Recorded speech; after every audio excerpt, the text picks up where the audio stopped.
Je m'interroge ce jour sur la question de la grogne des entreprises, tous secteurs confondus, contre la hausse du prix de l'électricité et les risques sur l'augmentation du coût des produits sur le marché dans ce pays. Dans une correspondance adressée le 6 janvier 2023 au directeur général de l'ARCEL, Agence de régulation du secteur de l'électricité, l'Organisation camerounaise des industries de transformation de l'acier a sollicité le retrait pur et simple de la décision prise le 12 décembre 2022 par le régulateur. Celle-ci consacre une augmentation de 30% du tarif d'électricité applicable aux clients de la catégorie dite grand compte, à laquelle appartiennent les membres de l'OCITA. À en croire la corporation des sidérurgistes métallurgistes, la mise en application de cette décision entraînera des conséquences très graves pour les industries, les consommateurs et l'économie en général. À côté d'elle, on a des entreprises du secteur agroalimentaire qui ne se sont pas cachées pour dire l'augmentation du prix du coût de l'électricité, du kilowatt, pour nous autres, va forcément entraîner un impact sur la production et sur les produits à écouler sur le marché. Comment donc comprendre cette décision prise de façon unilatérale sans prendre en compte certains facteurs sociaux? Tous demandent à être invités sur la table de négociation avec le directeur de l'ARCEL. Tous demandent à discuter avec lui en lui disant « Le prix du pain va augmenter. Parce qu'on paye cher, le prix va forcément augmenter. » Les boulangers, les différentes structures se retrouvent à dire « Mon Dieu, comment allons-nous faire ?» Celles qui produisent des pâtes, qui font tourner des machines à longueur, estiment que véritablement, ça sera encore dur pour les pauvres consommateurs. Déjà, il faut le dire, le gasoil se fait rare. Comment comprendre cette décision qui a été prise sans aucune consultation?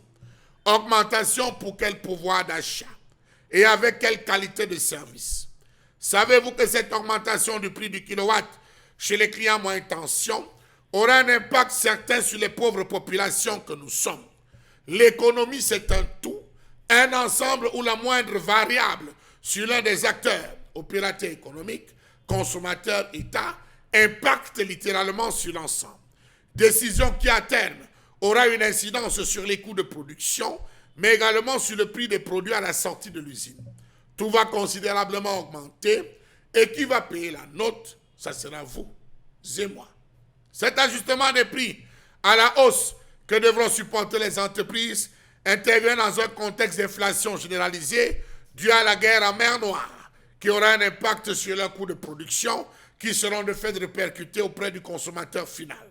Si la mesure, ont-ils dit, d'augmentation du prix de l'énergie venait à persister, elle devrait induire une augmentation du coût de production de l'ordre de 14 000 francs CFA par tonne de fer à béton, contraindre à une augmentation du prix final aux consommateurs que l'État ne souhaite pas, menacer la stabilité de plus de 1000 emplois dans la filière, compromettre les capacités de production des industriels et rendre ainsi difficile l'approvisionnement régulier et suffisant du marché.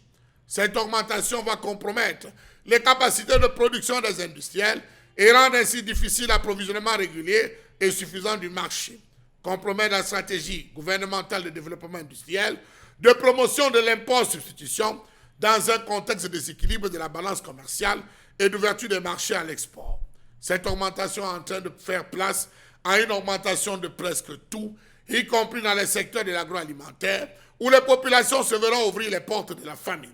Fortement touchés par la hausse de l'énergie et des matières premières, tous sont en train de crier, crier et crier.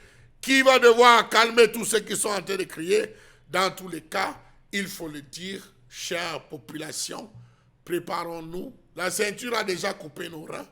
Préparons-nous parce que ce tour, ce sera le tour du diable, comme on dit dernièrement. Le dernier tour du diable, ça passera forcément. Mais hélas, nos assiettes seront vides. Ça passera, mais on pourra difficilement désormais pouvoir se mouvoir.